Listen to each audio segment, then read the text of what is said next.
Hello students, कैसे हैं सब। देखिए, हमने लास्ट जो हमारा टॉपिक था उसमें हमने न्यूट्रिशन के बारे में पढ़ा था, मोड ऑफ न्यूट्रिशन के बारे में, autotrophic, heterotrophic and types of autotrophic and heterotrophic nutrition. अब आज हम बात करेंगे the different types of elements. देखिए, एलिमेंट्स जो होते हैं वो प्लांट्स की जो संगठन होता है, उसकी सेल का संगठन हो चाहे उसके प्रोटोप्लाज्म का संगठन हो, उसके लिए एलिमेंट्स का होना बहुत ज़रूरी होता है। तो जो यहाँ पर हम बात करेंगे, 2 टाइप्स ऑफ एलिमेंट्स होते हैं, मैक्रो एलिमेंट्स जिनकी ज़्यादा मात्रा में आवश्यकता होती है एंड माइक्रो एलिमेंट्स जिनकी कम मात्रा में आवश्यकता होती है प्लांट बॉडी को। तो मैक्रो एलिमेंट की लिस्ट यहाँ पर है। सबसे पहले है carbon, hydrogen, oxygen, nitrogen, sulphur, phosphorus, calcium, magnesium, potassium and iron. ये जो 10 एलिमेंट्स है ये है मैक्रो एलिमेंट्स। और उधर हम देखेंगे माइक्रो एलिमेंट्स में manganese, boron, zinc, copper, molybdenum, cobalt and chlorine.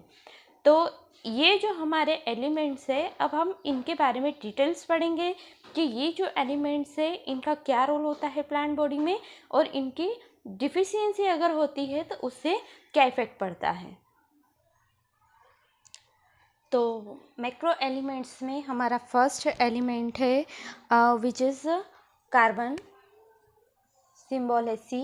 देखिए, कार्बन जो होता है बेसिकली प्लांट जो होते हैं वो किसके फॉर्म में यूज़ करते हैं कार्बन को, कार्बन डाइऑक्साइड के रूप में। अब इसमें क्या होता है, ये जो कार्बन है वो किसके निर्माण के लिए आवश्यक होती है, कार्बोहाइड्रेट, प्रोटीन, फैट, साथ ही साथ सेल वॉल एंड प्रोटोप्लाज्म, इन सभी के फॉर्मेशन के लिए हमें प्लांट को कार्बन की रिक्वायरमेंट होती है। लेकिन अगर कार्बन की डिफिशियंसी होती है तो इसकी डिफिशियंसी से क्या होगा, जो प्लांट बॉडी है उसमें ये सारी चीज़ों का फॉर्मेशन नहीं हो पाएगा और जो सेल होती है उसके डेथ होगी। सेल की डेथ होने से प्लांट जो है उनकी भी डेथ होना स्टार्ट हो जाती है।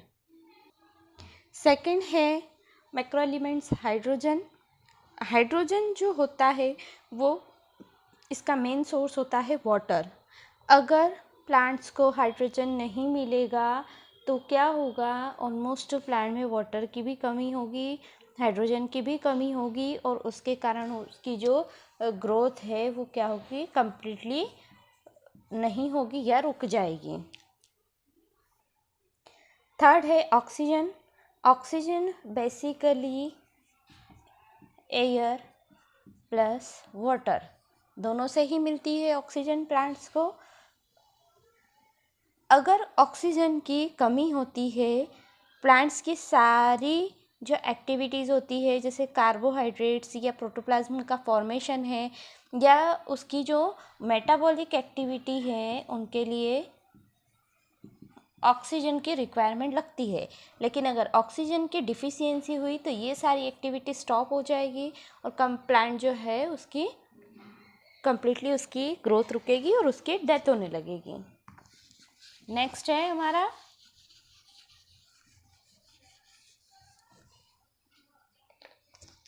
नाइट्रोजन।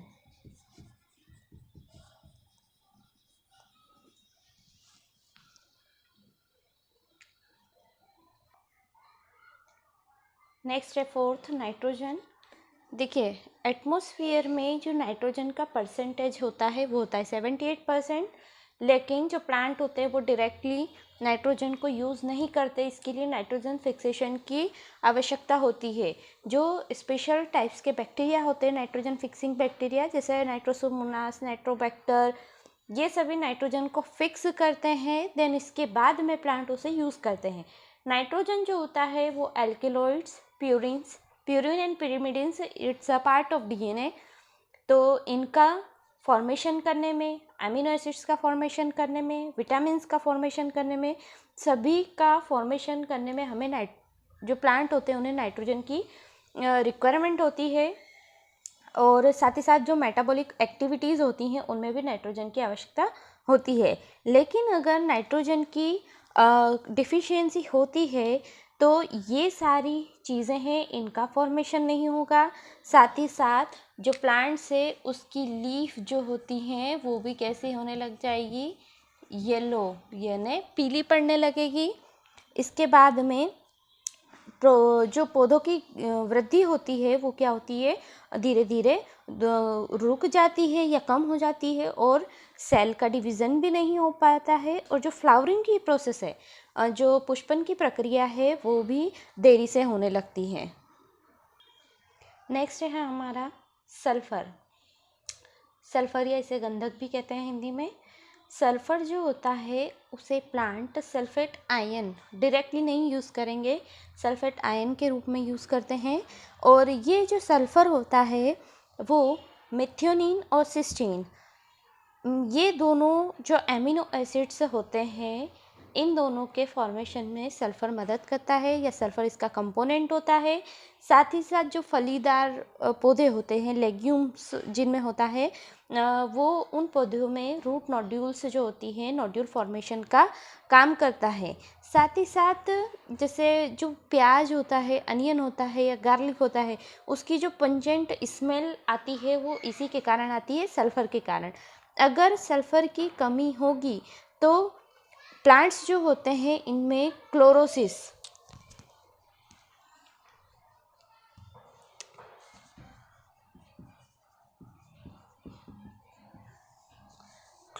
यानी जो हरी महीनता होता है या उनका रंग में परिवर्तन होता है वो आने लगता है।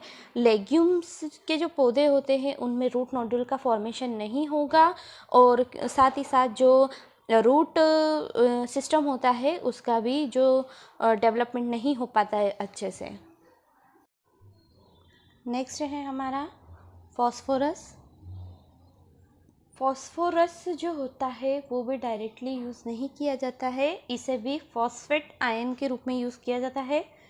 फॉस्फेट जो होता है बेसिकली हमारे जो न्यूक्लिक एसिड्स होते हैं, जैसे डीएनए, आरएनए, इनमें न्यूक्लियोटाइड्स होते हैं, उसके फॉर्मेशन में फॉस्फेट जो होता है उसका मेन कंपोनेंट होता है।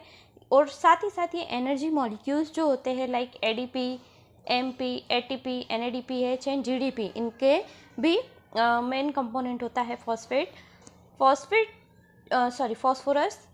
फॉस्फोरस जो होता है वो अगर इसकी डिफिशियंसी होती है तो क्या होगा, सबसे पहला तो प्रीमैच्योर लीफ फॉल, यानी लीफ जो है वो परिपक्व होने के पहले ही क्या हो जाएगी, गिरने लगेगी। सेकेंड होता है वॉस्कुलर टिश्यू जो होते हैं, इनके वॉस्कुलर बंडल जो होते हैं वो लेस डेवलप होंगे या पूर्ण विकसित नहीं हो पाएंगे। और थर्ड जो है नेक्रोटिक रीजन्स, यानी इनकी जो टिश्यूज़ होते हैं उनमें वहाँ के जो टिश्यू जो है वो वेल डेवलप नहीं होंगे, उनमें क्षय होने लगेगा और वो धीरे धीरे खराब होने लगेंगे। नेक्स्ट है कैल्शियम। कैल्शियम जो होता है मिडिल लेमिला, सेल वॉल का जो बीच का पार्ट होता है मिडिल लेमिला, सेल वॉल का स्ट्रक्चर अगर हम देखें तो उसमें मिडिल लेमिला होता है, और वो जो मिडिल लेमिला होता है वो कैल्शियम का बना होता है। साथ ही साथ कैल्शियम जो होता है वो ऑक्जेलिक एसिड को कैल्शियम ऑक्जेलेट में कन्वर्ट करता है। ये होती है फॉर्मेशन ऑफ यूरिया की साइकिल, उसमें ये प्रोसेस हमें देखने को मिलती है, क्योंकि ऑक्जेलिक एसिड बहुत पॉइजनस होता है और ये कैल्शियम उसे कैल्शियम ऑक्जेलेट में कन्वर्ट करता है। साथ ही साथ कैल्शियम लिपिड मेटाबॉलिज्म्स में हेल्प करेगा, सेल डिवीज़न में मदद करता है और सेल के एलोंगेशन में भी मदद करता है। अगर कैल्शियम की डिफिशियंसी होती है तो लीव्स जो होती हैं उनमें क्लोरोसिस, हरी महीनता देखने को मिलती है। सेकेंड है सेल डिवीज़न नहीं हो पाएगा, और साथ ही साथ फॉर्मेशन ऑफ फ्लावर्स भी क्या हो जाएगा, स्टॉप हो जाएगा या रुक जाएगा। नेक्स्ट है पोटेशियम, सिंबल है के। पोटेशियम जो होता है हमने लास्ट चैप्टर में भी पढ़ा था, जिसमें स्टोमेटा का ओपन और क्लोज होना लिखा था के प्लस आयन एक्सचेंज थ्योरी में। तो ये क्या करते हैं, बेसिकली पोटेशियम जो होता है वो हेल्प करता है स्टोमेटा के ओपन होना और क्लोज होने की प्रोसेस में मदद करता है, रेस्पिरेशन में हेल्प करता है, फोटोसिंथेसिस की प्रोसेस में मदद करता है, प्रोटीन सिंथेसिस में हेल्प करेगा, और साथ ही साथ एक्ट एज ए एक्टिवेटर, यानी ये एक एक्टिवेटर का काम करता है, या किसी भी रिएक्शन को प्रेरित करना या उसकी गति को बढ़ाने का काम करता है। इसके डिफिशियंसी सिम्टम्स में हम देखेंगे कि क्लोरोसिस यानी हरी महीनता होने लगती है प्लांट्स में, नेक्रोटिक एरियाज बनने लगते हैं उसकी लीव्स में, और रूट रोटिंग यानी जो जड़ होती है उनका जड़ों का क्षरण होने लगता है। नेक्स्ट है हमारा मैग्नीशियम, सिंबल है इसका Mg। मैग्नीशियम सबसे पहले तो क्लोरोफिल जो होता है उसका मेन कंपोनेंट होता है मैग्नीशियम। मैग्नीशियम जो होता है वो रेस्पिरेशन में मदद करता है, फैट फॉर्मेशन या वसा के निर्माण में मदद करेगा, और जो राइबोसोम की दोनों यूनिट होती है, लार्ज यूनिट एंड स्मॉल, उन दोनों को बाइंड अप करने में मदद करता है। साथ ही साथ सेल की टर्जिडिटी को भी कंट्रोल करने का काम करता है।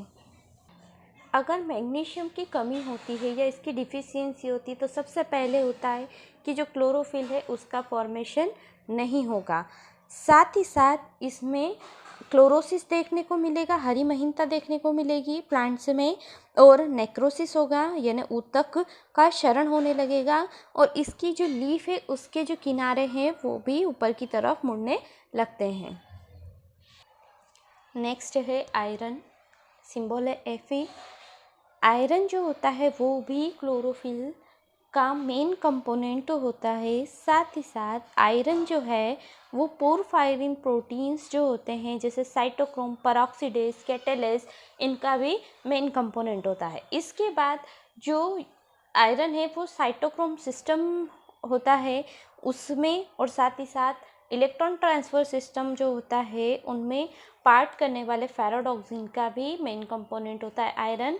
अगर आयरन की डिफिशियंसी हम देखें तो आयरन की डिफिशियंसी में क्या होगा कि जो प्लांट्स होते हैं उनमें आयरन की कमी से क्लोरोसिस देखने को मिलेगी, और जो यंग लीव्स होती है वो येलोइश होने लगेगी, और पर्णहरिम का निर्माण जो है या क्लोरोफिल का फॉर्मेशन जो है वो नहीं हो पाएगा, और पत्तियां जो होती है, लीव्स जो होती है, उनके स्टॉक जो है वो छोटे और मोटे रह जाएंगे। तो ये हो गए हमारे मैक्रो एलिमेंट्स। जो 10 एलिमेंट्स थे हमने उनके बारे में पढ़ा और उनकी डिफिशियंसी सिम्टम्स हमने बताए। अब हम देखेंगे माइक्रो एलिमेंट्स। माइक्रो यानी बहुत कम मात्रा में जिनकी आवश्यकता होती है। तो सबसे पहले हम बात करेंगे मैग्नीज की। मैग्नीज जो होता है इसका सिंबल है यहाँ पर Mn। मैग्नीज सबसे पहले तो मैग्नीज रेस्पिरेटरी सिस्टम और जो नाइट्रोजन मेटाबॉलिज्म होते हैं उनमें जो एंजाइम पार्टिसिपेट करते हैं उन एंजाइम्स के कैटलिस्ट के रूप में काम करता है मैग्नीज। साथ ही साथ ये क्लोरोफिल सिंथेसिस और क्लोरोफिल सिंथेसिस में मदद करेगा, और वाटर का जो फोटोलाइसिस होता है उसमें भी हेल्प करने का एज अ कैटलिस्ट ये काम करता है। अगर मैग्नीज की डिफिशियंसी होती है तो क्या होगा, सबसे पहले तो वाटर का फोटोलिसिस रुकेगा, ये जो सारी प्रोसेस है ये रुकेंगी, उसमें जो नेक्रोटिक एरियाज बनने लगेंगे, साथ ही साथ उसमें स्टार्च के जो कण होते हैं वो भी समाप्त होने लगेंगे, क्लोरोफिल और स्टार्च के कण जो होते हैं, और जो इसकी पत्तियां होती लीव्स होती हैं वो पीली पड़ने लगेंगी, और इसका जो रूट सिस्टम है वो भी कम विकसित होने लगता है। नेक्स्ट है बोरॉन, सिंबल है B। बोरॉन जो होता है वैसे तो इसका जो काम है या इसका जो कार्य है एक्चुअल में अभी तक पता नहीं लग पाया है कि मेनली इसका फंक्शन होता क्या है, लेकिन जो प्लांट होते हैं उसमें यह एनायन बोरेट और टेट्रा बोरेट के रूप में एब्जॉर्ब किया जाता है, और इसका जो एक्टिव बोल सकते हैं कि एक्टिव जो भूमिका होती है, सक्रिय भूमिका जो होती है वो शुगर ट्रांसफ़र करने की होती है इन प्लांट्स में। और अगर इसके डिफिशियंसी सिम्टम्स देखे जाएं तो इसकी डिफिशियंसी होने के कारण जो बीट रूट होता है या शुगर बीट होता है उसमें हार्ट रोग होता है इसकी कमी से, एंड साथ ही साथ जो नोड्यूल फॉर्मेशन होता है लेग्यूमिनस प्लांट में वो भी रुक जाता है, और फ्लावरिंग नहीं हो पाती है अच्छे से। साथ ही साथ जो लेमन का होता है, जो लेमन का प्लांट्स होता है उसमें जो फल होते हैं वो भी बहुत कठोर बनने लगते, बहुत हार्ड होते हैं अगर बोरॉन की कमी होती है तो। नेक्स्ट है जिंक। जिंक जो होता है वो सॉइल में बहुत कम मात्रा में प्रेजेंट होता है और जो प्लांट होते हैं वो इन्हें बाइवैलेंट के रूप में एब्जॉर्ब करते हैं। यह बहुत सारे एंजाइम्स जैसे कार्बोनिल एनहाइड्रेस, कार्बोक्सीपेप्टाइडेस, साथ ही साथ जो ग्लूटामिक डिहाइड्रोजिनेज एंजाइम है, लैक्टिक अल्कोहल एंजाइम्स है, उनमें सक्रिय कारक या एक्टिव फैक्टर के रूप में काम करता है जिंक। जो जिंक होता है, अगर इसकी डिफिशियंसी होती है तो जो स्टेम होते हैं उनकी ग्रोथ जो होगी वो धीरे धीरे कम होने लगेगी, रिड्यूस होने लगेगी, और जो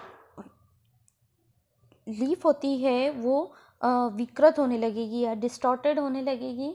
इनमें क्लोरोसिस देखने को मिलता है। लिटिल लीफ डिसीज़ यानी छोटी पत्ती रोग इनमें हो जाता है। जो सिट्रस होता है उनमें सिट्रस, और जो एप्पल का फल होता है उसमें भी मोटल लीफ डिसीज़ इनमें उत्पन्न होता है। नेक्स्ट है हमारा कॉपर यानी तांबा। कॉपर जो होता है वो ऑक्सीडाइजिंग एंजाइम्स जो होते हैं उनका मेन कंपोनेंट होता है, और जो ऑक्सीडेशन की प्रोसेस में पार्ट लेने वाले जो एंजाइम्स होते हैं या ऑक्सीडेशन की प्रोसेस होती है जिनमें एंजाइम जो वर्क करते हैं, या ये कॉपर होता है वो कैटलिस्ट का काम करता है। साथ ही साथ हमारा जो फोटो सिस्टम चलता है, photo system first and second, जो मैं अभी नेक्स्ट चैप्टर में एक्सप्लेन करूँगी, उसमें पार्ट लेने वाला प्लास्टोसाइनिन है, उसका मेन कंपोनेंट होता है कॉपर। और अगर कॉपर की कमी को हम देखें या इसके डिफिशियंसी सिम्टम्स देखें तो सबसे फर्स्ट है डायबेट डिसीज़ होती है सिट्रस के प्लांट्स में। फ्रूट ग्रोथ जो होती है वो कम होने लगती है, फलों का परिपक्वन होना कम होने लगता है। साथ ही साथ CO2 कार्बन डाइऑक्साइड का एब्जॉर्प्शन भी जो है वो प्लांट में कम होने लगता है। मॉलिब्डेनम जो होता है मेनली इसकी जो ज़रूरत होती है वो नाइट्रोजन फिक्सेशन की प्रोसेस में होती है। जो कौन करता है? एजोटोबैक्टर एंड राइजोबियम बैक्टीरिया करते हैं, कुछ नाइट्रीफाइंग बैक्टीरिया भी होते हैं। साथ ही साथ ये नाइट्रेट रिडक्टेस का काम करता है, और जो लेग्यूमिनस प्लांट है उनमें नोड्यूल फॉर्मेशन में मदद करता है।